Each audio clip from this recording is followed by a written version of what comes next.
Olá, aqui é Pedro Sete Câmara.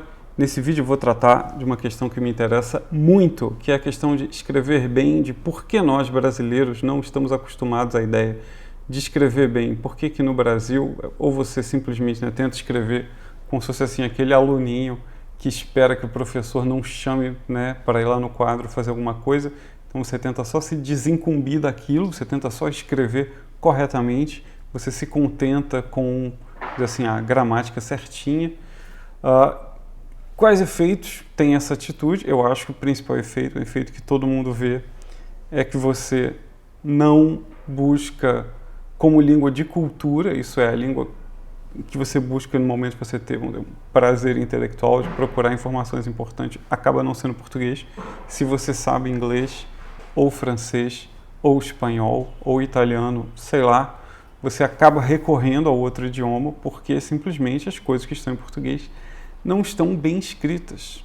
Você nota isso, você nota que nos outros idiomas o nível da mediocridade é mais elevado. Então, vou tratar dessas questões aqui e certamente algumas ramificações delas nesse vídeo que tem um roteiro mais ou menos. Tá? Então, primeira coisa que sempre me chamou a atenção desde criança mesmo na escola, é que, mesmo que eu tenha feito redações, e sim, eu estudei numa escola boa, de elite, etc. e tudo mais, eu não me lembro muito bem, e tinha aula de redação e tal, tinha leitura, não sei o quê, mas eu primeiro achava pouca leitura, mas não tinha uma discussão de por que isso é bom e por que isso aqui é ruim. Você não chegava a dizer, vamos dizer, na aula de literatura vamos estudar, não sei, Machado de Assis ou Zé de Alencar. Mas por quê? Por que isso é importante? Por que isso é bom? Por que uma crônica do Machado é tão boa e por que uma crônica, sei lá, do Zé das Couves não é tão boa? A gente simplesmente não se dedica a essa questão. Perdão. E com o passar do tempo, que olha, eu nasci em 77, então estava na escola nos anos 80 e 90.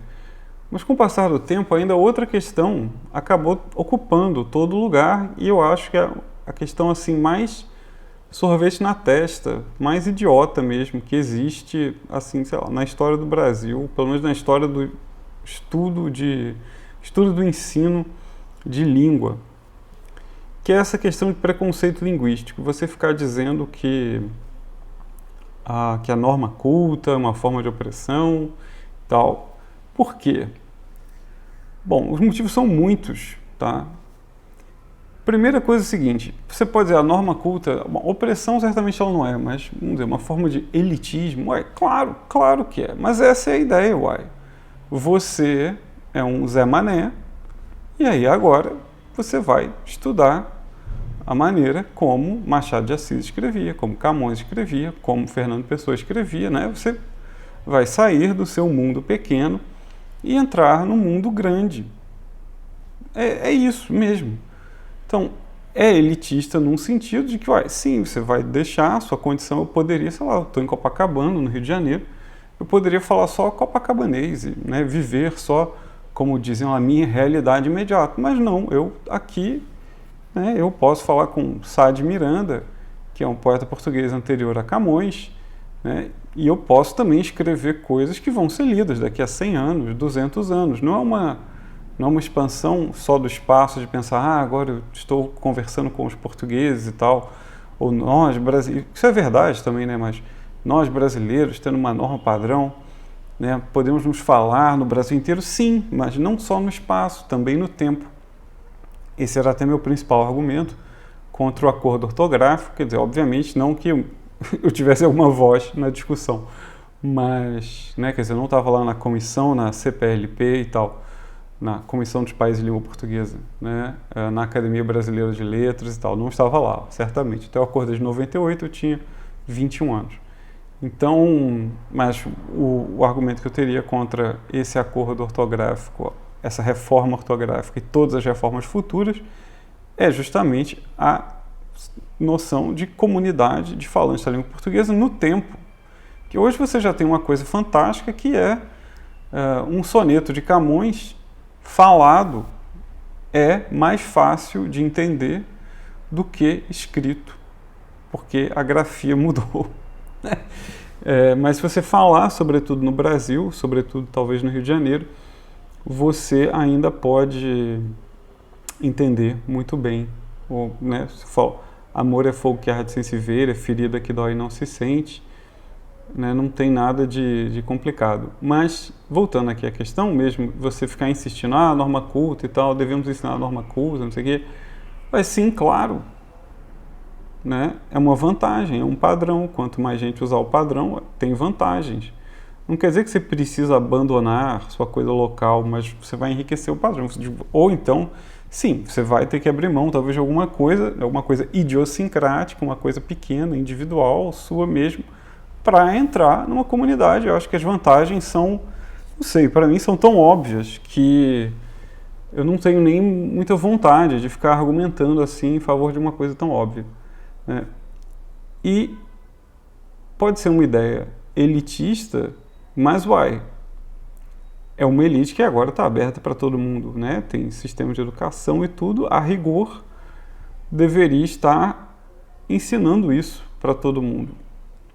E até vale a pena fazer um parênteses para dizer que, pelo amor de Deus, não faz nenhum sentido você achar que a norma culta, a norma padrão da língua portuguesa é uma exclusividade das elites brasileiras, digo das elites econômicas, porque quem conhece as elites econômicas sabe que elas não correspondem, sob nenhum aspecto imaginável, às elites culturais.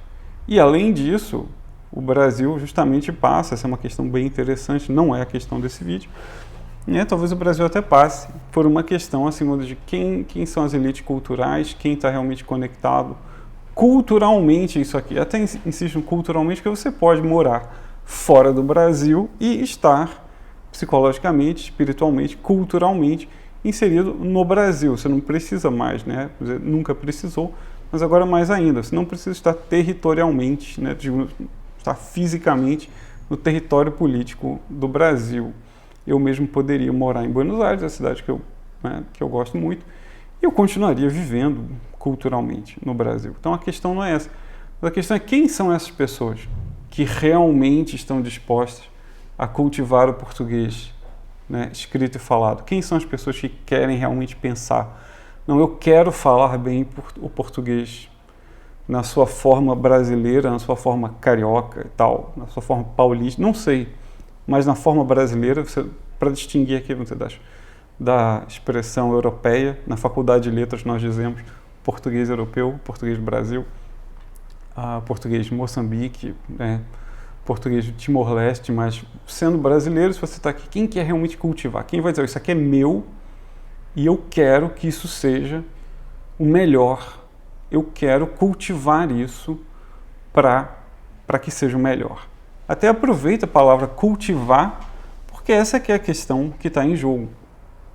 Cultivar tem a ver com cultura, né? O que a gente, assim, o problema que a gente tem, né, é justamente do português como língua de cultura. O que é assim a língua de cultura? Isso é um termo da linguística também, que é você tem informações, tem algum saber, para usar também uma palavra acadêmica, que você quer acessar, também outra palavra acadêmica. E em que língua está esse saber? Então, por isso é importante, por exemplo, a tradução.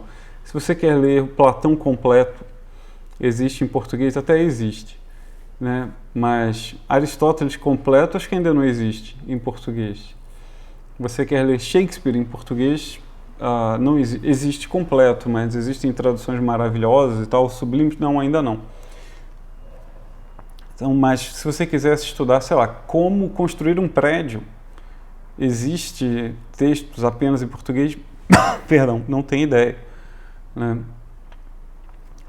Mas mais do que isso, até chegando na parte do entretenimento, se você tem inglês suficiente, você lê a tradução de um livro para o português? Não, né? Você acompanha lançamentos da Inglaterra, dos Estados Unidos, do Canadá, sei lá de onde, da Nova Zelândia, do Hyde Park? Provavelmente. Você vê séries americanas em inglês, com legendas em inglês. Você cultiva mais o seu inglês do que você cultiva o seu português. Você se sente culturalmente mais conectado com o mundo anglo do que com o mundo brasileiro. E o que acontece? Para mim, surge aquela mentalidade de... Isso sou eu que estou falando, tá? Assim, a mentalidade aristocrata russo, de romance do século XIX. Né? Quer dizer, o cara mora em Moscou, mas na verdade, ou mora até em Paris, mora fora, mas ele tem lá a sua fazenda, o seu feudo, né? Ele ganha dinheiro na Rússia. A renda dele está na Rússia. A cabeça dele não está na Rússia. Então o Brasil acaba existindo como ambiente de negócio, como ambiente de trabalho, mas ele vai regredindo como ambiente mental, como ambiente cultural. Por quê? Porque as pessoas não estão cultivando o português. Por que não estão cultivando o português? Claro, as questões seriam inúmeras, né? Isso aí, eu acho um tema muito longo, não tem nenhuma pretensão de esgotá-lo, talvez nem de arranhá-lo aqui nesse vídeo curtinho, mas, como eu estava dizendo, recentemente a questão da norma culta, elitismo e tal, assim, é uma questão totalmente sem sentido, você ficar reclamando desse tipo de coisa. Né? Essa questão vem do quê? Vem da linguística. Linguística, que é uma coisa absolutamente fundamental, é uma ciência absolutamente fundamental, é a parte talvez de letras em que você mais se aproxima da ideia de uma hard science. Olha eu aqui já usando um termo em inglês, né? Uma ciência dura e tal, né? Uma coisa mais exata, que vai dizer, com razão, dentro da linguística, que a norma culta é uma variante como qualquer outra. Sim, para estudar o que seria o sistema do português, as regras universais do português, porque existem regras que você não precisa aprender na escola, tá? Que você já fala, você segue essas regras inconscientemente.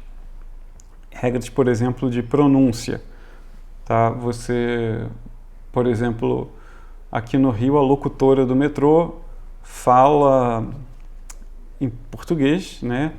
Sei lá, Estação Flamengo. E depois ela diz em inglês Flamengo Station.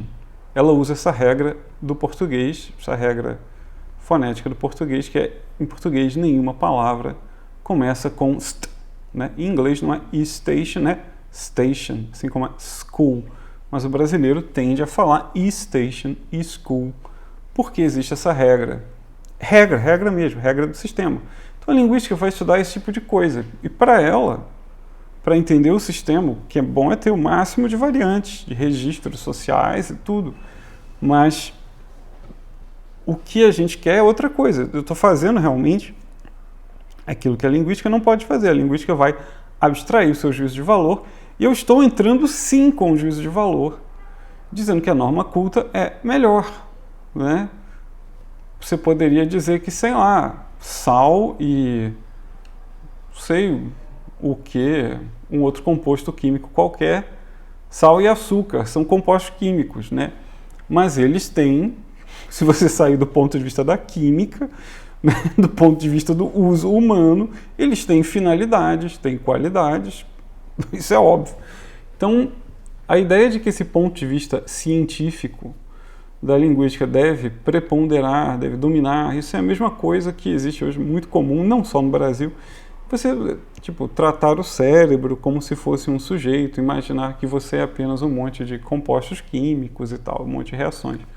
Né? Então, assim, não vejo nenhum motivo para levar a sério esse tipo de coisa. Então, é dizer, é norma culta mesmo, é elitismo mesmo, mas é uma elite aberta. Você pode aprender a entrar, por favor, venha, eu quero, nós queremos você, queremos intensamente que você fale melhor, que você escreva melhor, que você leia melhor, compre livros melhores, traduza melhor, julgue as coisas melhores. Queremos intensamente isso tudo, muito, muito. Não é uma coisa ruim. Não, ninguém vai reclamar, dizer assim, orcutização e tal. Não é isso. Né? Seria maravilhoso se o nível geral subisse, em vez de ficar assim, mas eu vou falar do meu jeitinho mesmo e tal. Tá, então você vai falar do seu jeitinho mesmo. Aí o que acontece? Né? Já falei aqui, você recorreu ao inglês como língua de cultura, porque o brasileiro não cultiva o uso do português. Né? Quais são os outros efeitos? O efeito muito notável para mim é justamente que existe uma pobreza muito grande estilística no português brasileiro. Primeiro, se você ouvir as pessoas falando, se você transcrevesse, pareceria sempre a mesma pessoa. Porque como ninguém está fazendo força para falar da melhor maneira possível, e sim, é claro, você teria de fazer isso desde a infância. Né? Você pode começar agora também, óbvio, mas como ninguém está tentando falar e escrever da melhor maneira possível, parece que todo mundo tem a mesma voz. Não existe muita diferença individual entre as pessoas. E nos estilos escritos acontece a mesma coisa. Se você pegar, né, trabalhos acadêmicos, todos eles parecem, todos, pelo menos na área de humanos, todos parecem foram escritos pela mesma pessoa, sem exceção. E se você lê um jornal, também é tudo altamente padronizado, porque você limita o seu esforço à obediência a um padrão. Assim como na escola, em vez de você ler muitos textos e, assim, se perguntar mesmo a respeito desses textos, pensar, por que isso é bom? Por que esse poema do Manuel Bandeira é tão bom e o poema que eu acabei de escrever pela primeira vez na vida é muito ruim? Porque é muito ruim, sim, não tenha a menor dúvida. Tá? Então, mas por quê? Existe um motivo, isso pode ser explicado. Né? Existem questões ligadas à clareza, à unidade, eufonia. Clareza, só clareza, aliás, já é um tema enorme. Né? Então, mas você não discute isso, sei lá, estilo de época, do poema, né? Fala do conteúdo do poema, mas no máximo vai dizer, esse poema tem tantas sílabas. Isso se você estudar sílabas métricas. Vai dizer, esse poema é um verso livre. Tá, mas... Né? E o que mais? Tem muito mais ainda, mas você não tem essa noção. Por isso eu disse no começo, quando você tenta só obedecer a um padrão, tipo fazer um mínimo ali, você está agindo como o aluninho. Eu disse isso no começo, agora não tenho certeza. Mas talvez numa tentativa de gravação anterior. Mas você está agindo como um aluninho que espera que não vai ser chamado e ele sabe, se for chamado, ele vai saber fazer o mínimo para não passar vergonha. Essa é a sensação que eu tenho. Né? O brasileiro não se pergunta, quer dizer, ele se pergunta assim, o que eu escrevi está correto? Estou usando crase corretamente? Qual a diferença entre porquê separado e porquê junto? Né? Isso aí tem interesse, claro, isso tem até em todos os idiomas. As pessoas têm suas dificuldades, suas dúvidas mesmo. Mas o que eu, Pedro, gostaria é que você entendesse, tipo, ter dúvidas é normal, todo mundo tem dúvidas. Eu, Pedro, tenho dúvidas. E quando eu tenho dúvidas, eu abro o dicionário Wise, ou então chego no Google, falo assim, como, tá, eu não digito assim, eu digito com uns 10 dedos, muito bem, muito rápido. Mas eu chego lá, perdão, como falar tal coisa? Que é isso? Né? Sei lá, durante anos da minha vida eu tive, e talvez ainda tenha, que usar o dicionário para me lembrar da diferença entre em princípio e a princípio, que é uma coisa meio louca. A princípio significa uma coisa temporal, né, no começo lá, e em princípio é a ideia lógica, quer dizer, existe uma coisa anterior, logicamente, superior, hierarquicamente e tal, assim que determina. Se eu não me engano é isso, mas se eu estiver errado agora não adianta, porque se eu for escrever, que eu digo, não adianta, não faz diferença. Eu vou no dicionário, consulta, acabou, você não precisa ficar travado assim, entendeu? Sai fazendo, sai escrevendo e olha depois, olha na hora, tanto faz.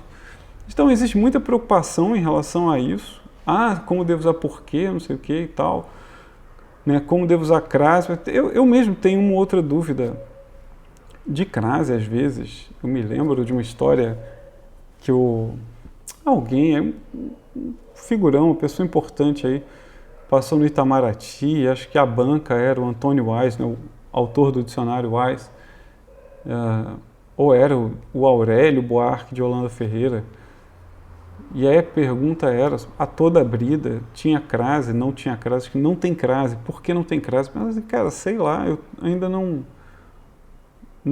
sei explicar o motivo, mas sabe de uma coisa, isso, até essa pessoa, que era um escritor, era uma pessoa famosa, ela falou da dificuldade, então não se preocupe, toda língua tem dificuldade, e você consulta e resolve depois, mas aqui a gente quer, em vez de ler literatura, em vez de se interessar por coisas boas, a gente quer saber as regras. Que é uma coisa assim, tipo, sei lá, que eu não entendo. Né? Se você... As pessoas que andam de bicicleta... Eu não sei andar de bicicleta, por exemplo, mas você anda de bicicleta. Você não precisa fazer uma aula de física para entender a mecânica da bicicleta. Ande de bicicleta. Depois você se resolve aí se você quiser saber e tal, mas saia fazendo. Corrija depois, leia muito. Até porque eu não sei como, tá? Eu sempre odiei estudar gramática.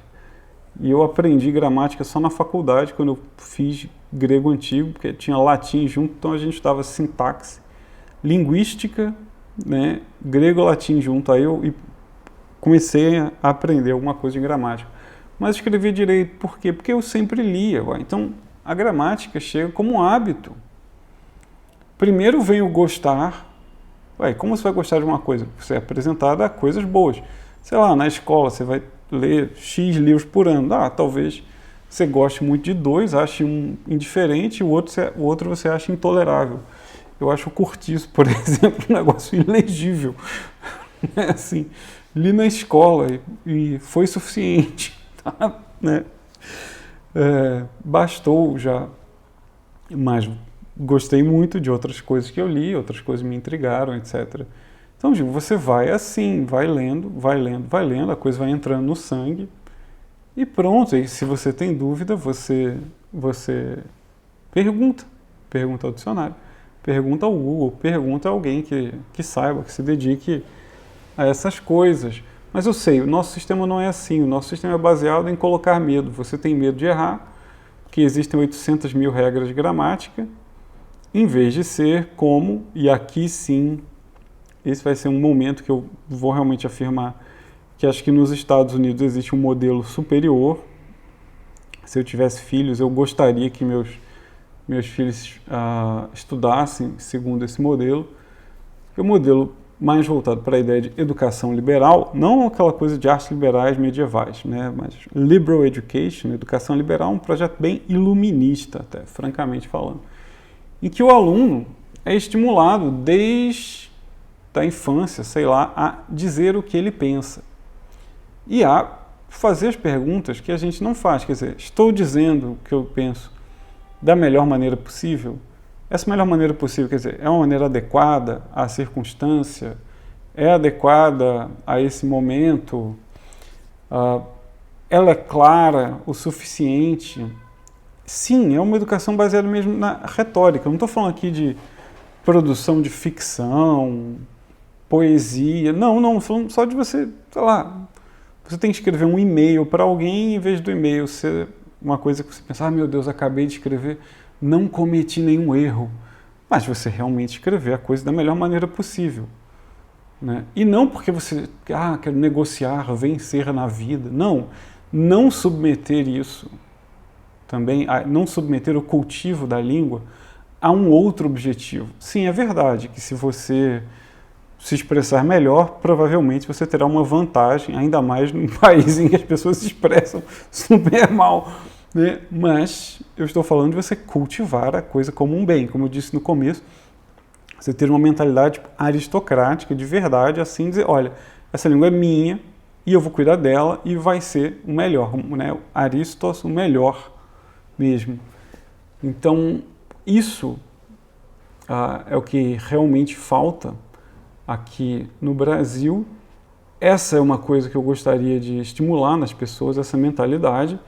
Essas reflexões voltaram para mim, eu penso nisso anos e anos e tal, voltaram para mim agora que eu comecei a imaginar um curso bem rápido e barato para que as pessoas pudessem dar tipo, um salto na sua leitura de textos imediatos, texto no Instagram, texto de jornal, texto até de livro mesmo. Assim, cara, qual é o problema disso? aqui, por que isso é ruim, por que isso é bom, porque dá para dizer e você pode se tornar um leitor melhor, mas não uma coisa cheia de regras, assim, uma coisa baseada mesmo tipo no juízo de valor, assim, não, isto é melhor. Eu não sou linguista, assim, com todo respeito, eu acho a linguística uma coisa, para mim, indispensável, né? Mas não é esse meu objetivo. Meu objetivo, assim, é que as pessoas falem melhor, que as pessoas escrevam melhor, que exista mais dessa mentalidade aristocrática de cultivo do seu próprio idioma. Essa é uma aristocracia aberta a todos. Esse é, para mim, o projeto humanista, projeto liberal, projeto iluminista. Talvez eu esteja usando essas palavras aqui num sentido muito amplo, mas é isso que eu gostaria. Não sei se esse projeto é muito antiquado, mas se for, pouco me importa, porque é isso que eu quero mesmo. Então, nós continuamos nos vendo aqui. Muito obrigado.